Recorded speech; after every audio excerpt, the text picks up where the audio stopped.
I would love, Sergio, if you can go ahead, introduce yourself, a little bit of background on yourself before we start hopping and diving in today. Thank you, David. Thank you for having me on today.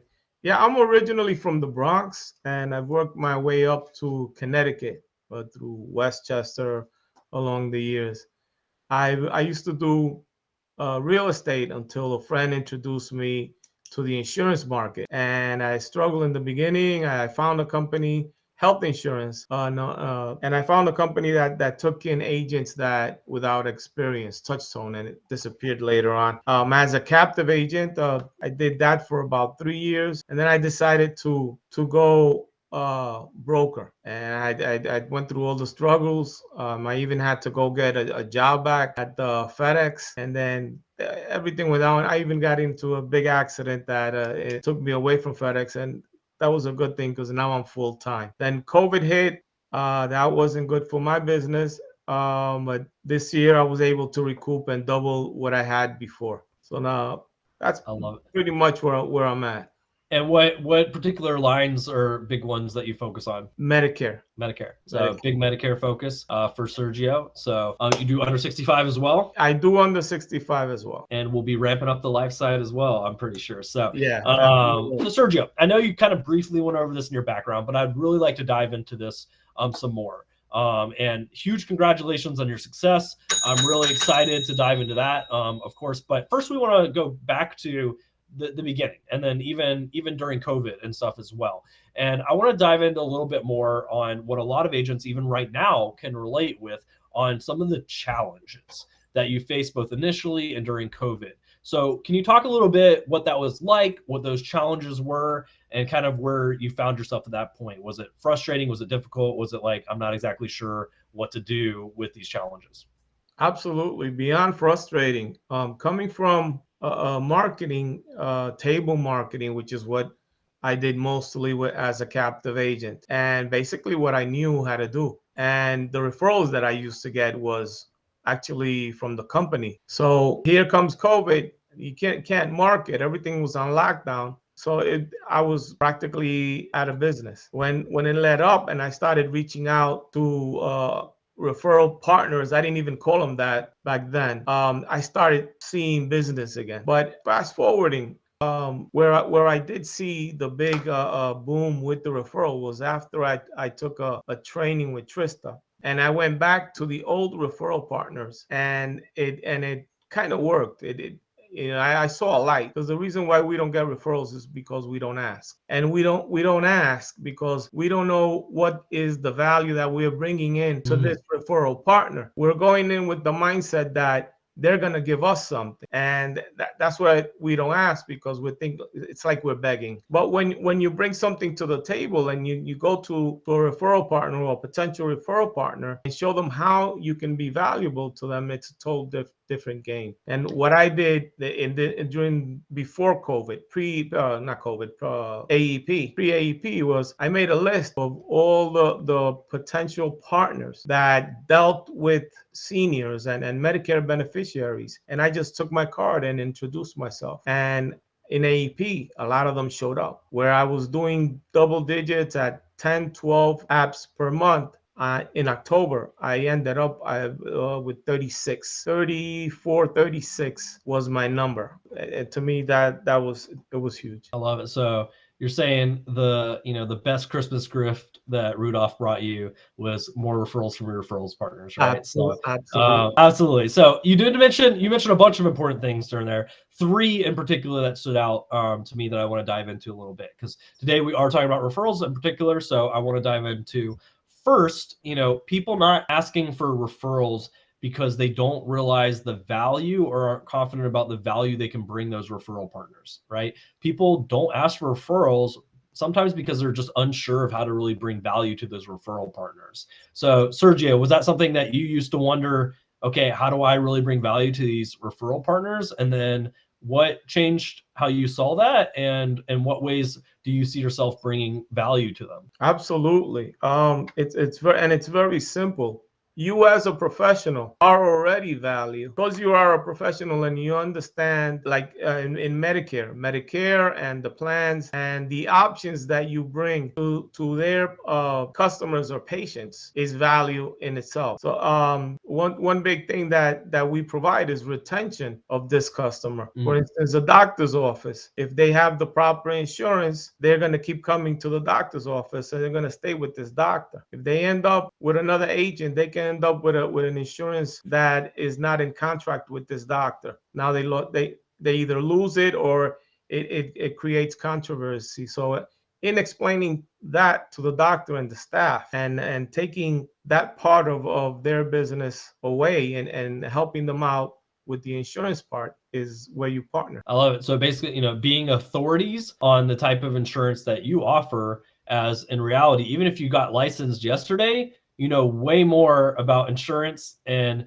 the area of insurance that you got licensed in than the general public. And then even sometimes those, agents from other lines of insurance. So I love that it's you really coming in as an authority and being able to truly help people, but also realize how that benefits your referral partners as well. So in Sergio's case, an example he gave were doctors. For them, Sergio being able to keep people on plans that they can use those same doctors, keep doing business with them, and obviously keep interacting with their trusted doctor that they've been using. That's huge. That makes all the difference. Especially seniors, that for them it's all about having a trusting relationship with the doctor, that they're probably having help with a bunch of things and that they can keep on using. So that makes a big difference to not only the patient, of course, that Sergio is protecting, but also that the doctor can keep having those patients versus those patients being transitioned to where they can't work with them anymore. And so that's a huge value. And for doctors, we have a lot of Medicare agents and agencies we work with, and their biggest referral partners tend to be doctors and those involved in the medical industry, or even getting into like dentists, ophthalmologists, stuff like that, that especially who seniors are interacting with, and being able to keep doing business with them. So I love that, Sergio. So that's a big value that you're bringing. And a lot of people think, oh, referral partners means the only thing with a referral is they send me somebody and I need to send them somebody, and that's the only way to bring value. But in reality, that's not true. There's a lot of ways to bring that. Sergio, tell me a little bit, you mentioned doctors. What are a few of the other types of referral partners that you interact with? Pharmacies. The pharmacies. Okay. Yeah. Pharmacies, the plans also provide other benefits like an OTC card, and that's huge for the pharmacies because that's extra money that the beneficiaries are going to have to spend in their pharmacy. So that's a big referral partner right there. Community centers and anywhere that community centers and social workers that don't understand the Medicare market per se, and where you can come in and explain. I do a lot of explaining also in workshops, so to speak, with the staffs at the doctor's office, at the pharmacy, in the community centers. I love it. And we'll talk a bit about referral partners, like who is good referral partners to connect with, how you're connecting with them, everything as well. But coming back to the first thing we talked about was not asking referrals because you're not sure of how to bring value to, and realizing that there's a lot of ways to bring value. So Sergio has already mentioned a few of being that trusted authority, being able to ensure that they can keep working with that referral partner, for example, edifying that referral partner. So, if someone's sending you a referral, like a doctor, for example, being like, man, I'm so glad you work with Dr. John or Dr. Stacy. They're absolutely amazing. You're so lucky. I've known them for a long time. They're just an amazing doctor. Absolutely. And they're like, oh, I guess I am lucky to work with Dr. Stacy. And then Dr. Stacy reaching out and being like, man, thanks so much for talking me up. My client's very, very happy. They have great things to say about you, and they're so happy that they get to work with me. I love it. That's a way to bring value to your referral partners, just talking them up and then taking good care of them. Sergio, when someone sends you a referral, you say, oh yeah, cool, I'll reach out to them, and then wait a couple months and then maybe shoot them something a month later if you happen to remember? No, Sergio does not do that, right? And so that's another way to bring value is ultimately, if I make a referral to someone, I want them to get to that person quickly and to do a really good job at helping them. And that makes me look good for sending them a referral. And a lot of people think, oh, the only reason referral partner relationships work is because there's money involved and I've got to pay for that. And that's the only reason anybody would ever send me a referral. And that's the exact opposite of how real referral relationships work. It is honestly, if you do an amazing job and make the person who sent you that referral look good, you will continue getting referrals. I mean, isn't that how it works, Sergio? Absolutely. And I even walk away from that. I don't know where it was that I was reading, and the article said that basically we become a pizza delivery guys, and it really doesn't work. I don't even bring coffee anymore. I mean, I would do it, but not because I want to get the referral, but I would do it as a genuine jest. But the value is in taking some type of burden away from them by helping the patients or the customers in a way that they can't. In my case, it's the health plans. I love it. I love it. And so, Sergio, I'm gonna quiz you real quick. We'll see how you answer this as well.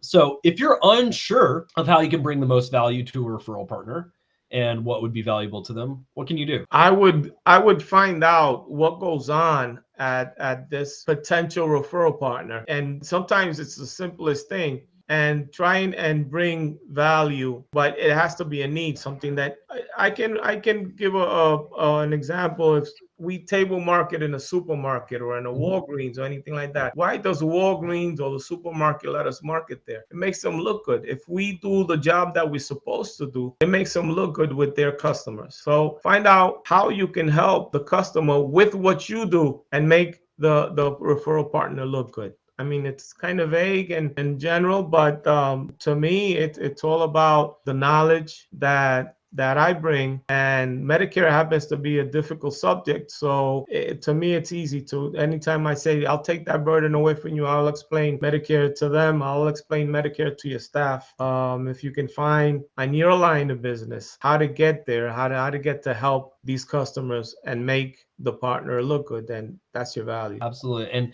you guys also heard how simple it is. Like, so a lot of agents constantly, I'm not sure how I can bring value to people. Yes, what you're saying makes some sense. Like, but if I have a referral partner that I want as a referral partner and I can see how they can bring value to me, how do I know how to bring value to them and make that a win-win relationship that's going to go on for a long period of time and constantly sending me people?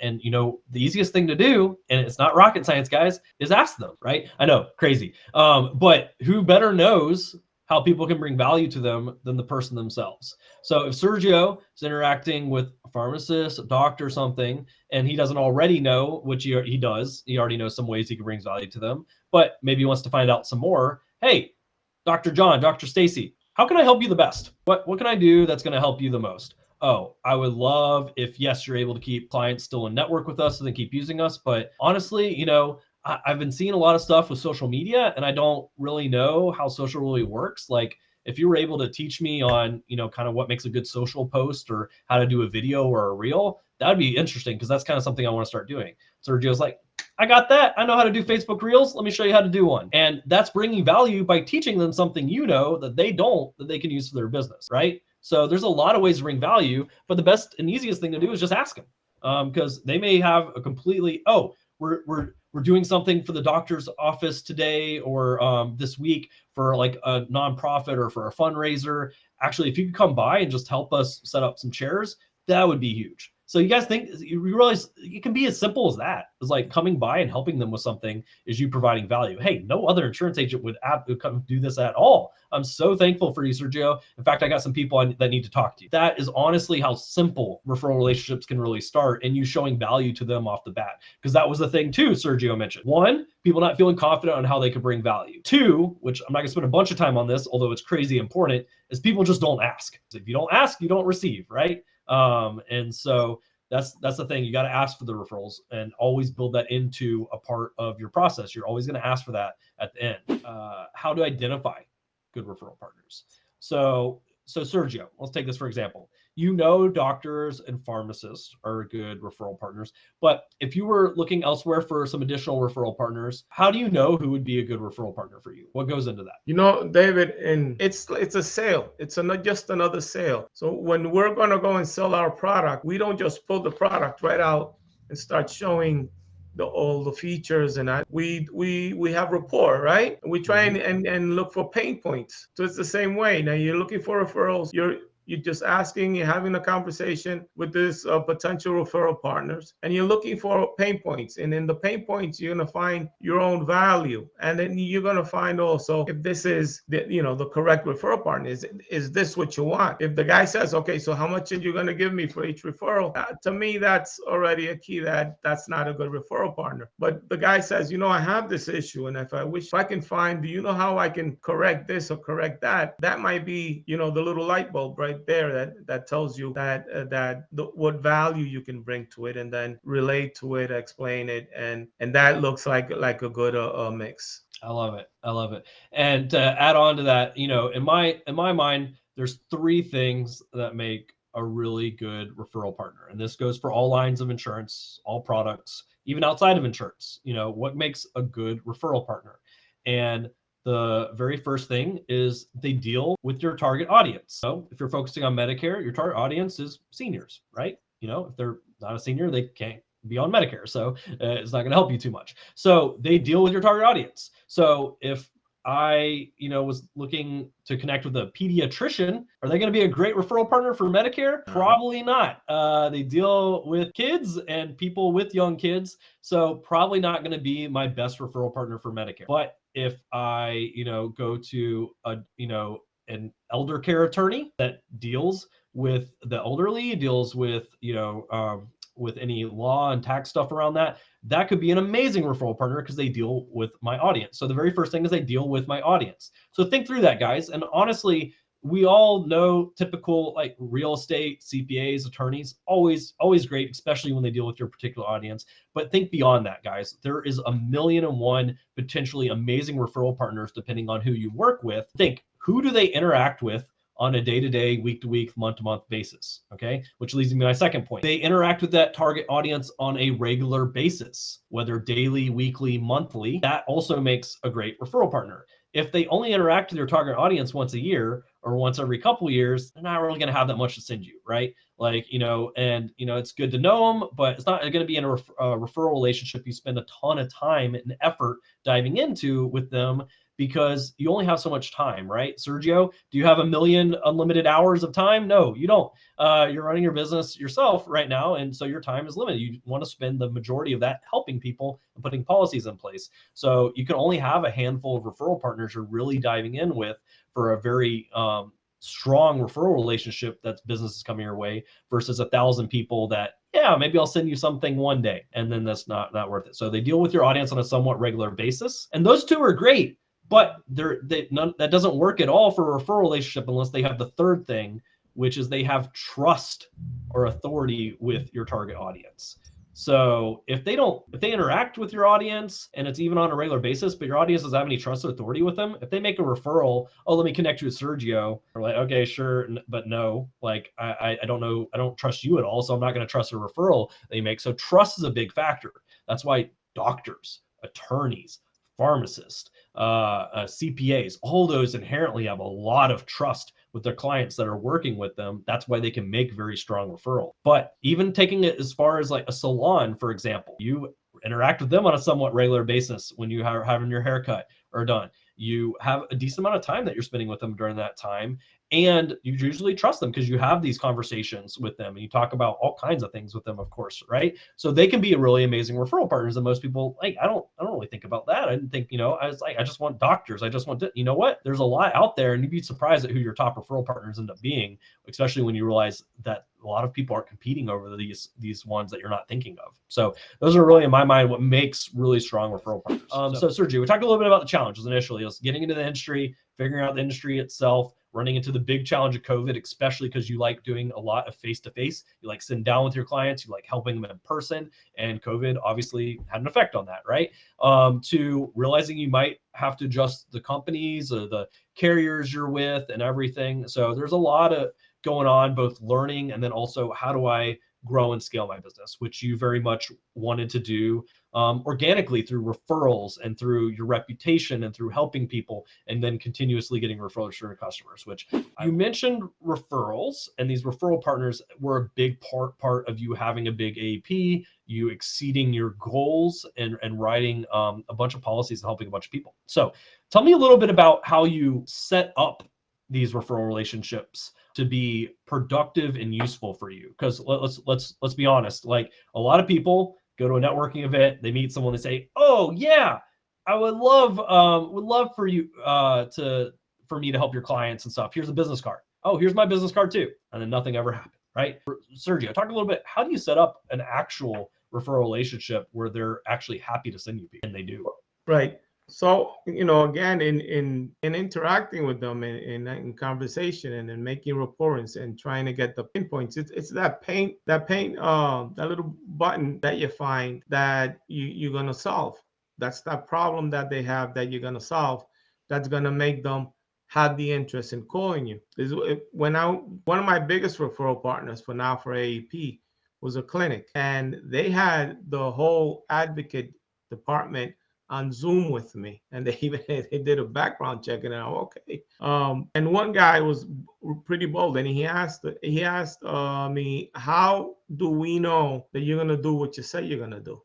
Can you give us a reference or anything?" I said, "The biggest reference that I can give you is that right now this is a big opportunity for me to interact with your patients, and I need this to be a long-time relationship. So I need to do what I need to take care of your patients the way I'm telling you that I'm going to take care of them." And they already had told me that they needed a broker to help because they had many changes going on, plans that were they were not going to deal with anymore, and other plans that were going to come in. So that was the little pain points that I was there to solve. When you find a pain point and you show them how you're going to solve it, that's what's going to tie in that interest of sending you and it could be something else. It doesn't have to be a pain. It could be something good that you bring in. I love it. So just to recap that, because Sergio mentioned a couple big points, so I want to make sure everybody caught it. The first one being trust and rapport with them. So talking to them, having an actual conversation with them, and why this is going to be valuable to them, why you're going to do what you say you're going to do, building that trust so they know that you're going to do that, so they can trust to send you people, right? Because that is a trust factor. Is I am putting my reputation a bit on the line to send someone over to you. I got to make sure you're going to do what you're going to do. So that trust and rapport is key. That's why good referral relationships don't necessarily happen overnight. It's not something, "Oh, I just met you a second ago. Yeah, let me send you 300 of my customers. Let me send me 300 of my patients to help them with their Medicare plans." It doesn't work like that. You've got to have that trust and rapport with them. Second is clearly showing them the value that you're able to bring them and talking through that. Sergio made it very clear. I need a long-term referral relationship. I'm going to take care of them. I'm going to help them. I'm going to make them a priority. I'm going to be able to help them stay on plans where they can still use you as their doctor. Okay, I can clearly see the value. And the third thing, and I think this is one of the most important that people leave out for any referral relationship, and which is why most of them do not end up with referrals, or it's once in a blue moon, is an action plan and next steps. Okay, we are going to do this. Cool. What does that look like? Hey, if you've got a few that you can go ahead and send over to me, I'll go ahead and show you what I can do with those and how I can protect them. Or, hey, let's send out an email to your client list and letting them know that I'm able to help them with this right now, or coming up with their Medicare season with their Medicare questions, or with questions about their homeowners insurance or about their life insurance, whatever that is. Or, hey, let's do a local event where we can put on where we're covering, Medicare 101 for the client so they understand this, or that we're covering, how to prepare your home for the winter for like a P&C agent, for example, or something like that. And so it's doing things together, but an action plan, and regularly communicating with your referral partner relationship. If you have a referral partner, you haven't talked to them in 6 months, they're not your referral partner. they're an acquaintance. You're not going to have consistent business unless it's an actual relationship. You imagine if you didn't talk to your spouse for 6 months, yeah, it's not going to be much of a relationship at that point. So same thing with your referral partners. You got to have a clear communication and action steps. So I love that, Sergio. So coming back, and in fact, it's taking one step back. Where are you connecting with these referral partners? How did you end up first speaking to them, first reaching out to them seeing you or knowing what you do, or any of that? Where where are they coming from? I took the carriers directory, and is one of my goals for 2023 is exactly that, is take it by area, the directory by area, and look the doctors up, see which were the most popular doctors, and just go visit them. And it's not the doctor, it's the staff. It's the staff that you're going to go in. Maybe on day one, you're just simply going to say, hi, I'm a local Medicare broker, and I just want to leave some flyers out, and get her name, get their card, put the flyers on, then come back next week, check up on the flyers, and follow up. And, until you make that rapport and start finding out where you can be useful. And the same thing with the pharmacy or in the community center, and offer a workshop or information. Sometimes I walk out with a referral. He's just there and say, I'm a local broker. Is Miss McGillicuddy or whoever had issues with her. You call her up and yada yada yada. That's more or less. I do Google, social media, and then you walk there and you show up. I love it. So using social, connect with your referral partners as well for people seeing what you do, how you can help, all of that stuff as well. So I love seeing you on social as well. So I know that's an awesome area also, but also especially because Sergio does a lot in person and face-to-face, just personal in-person connections as well, like going and talking with the doctors, clinics, finding out where they're hanging out and talking with them as well. Is a big thing as well. So even putting on an event for your target referral audience, having them come to an event you're putting on, like a doctor appreciation event, and inviting them to it. Now you got a bunch of doctors to talk to, right? So all kinds of cool ways you can connect with them as well. So other than referrals, Sergio, what's been some big areas that you've implemented or put in place for your business, or that have helped your business as well, besides just referrals? Well, you know what? After Jumpstart Go and in combination with the referrals, another way that I thought of doing it is getting information and looking them up on Facebook and friending them. It's a setup. Right now my audience is up almost doubled. I was 3-something when I came in. It's a little over 600. So I am working very hard on the social media, and I think it's a combination. I don't know that I can let go of the streets and just do social media. I think it's a combination. You go to the streets and find where you can find them on social media, go to social media and know where you can find them in the streets, and combine it that way. You get them both virtual and in person. So yes. Love it. So perfect. I love it. So referrals, social media, both in person and connecting with people virtually, connecting with them as part of your network so they're seeing the content you're putting out, having these conversations with them. A lot of different areas focus on for your business through there. Referrals from existing clients, I'm assuming, or your clients are sending you referrals as well, because you also remember to ask for the referral at the end as well, being a big part too. So love it. So Sergio, what advice do you have for those tuning in today on what they can do for growing their business, and also what you would have wished you would have known back when you were getting started? Ask for referrals. That's the biggest advice that I can give you. And implement them. If you do any other type of marketing, one mistake that I did make at one point is I went all referrals without having referral partners. You can't decide, you shouldn't decide that you're gonna grow your business with referrals without having referral partners. It's a combination of whatever you're doing plus the referrals, and now you have enough referral partners to make it all referrals. Then I guess that's okay. I love it. So ask for referral partners, building referral relationships. What other areas or things did you wish you would have known back at the beginning that also you have advice for agents on? Social media, websites, okay, Facebook. It's all part of it. Working remote. COVID brought that for us, but it all piles in, and it's all part of my goal is one day be remote and work for referrals, and my website and Facebook remote completely. I love it. I love it. What about as far as like learning those things, as far as getting pushed and accountable and putting things in place and everything like that. How important for you as like coaching, community, mentorship, any of that have been, especially growing your business by yourself? Huge, huge. Even the little referral part, like I said, after Trista gave that call with the referrals, and I downloaded the guidelines, was huge for me.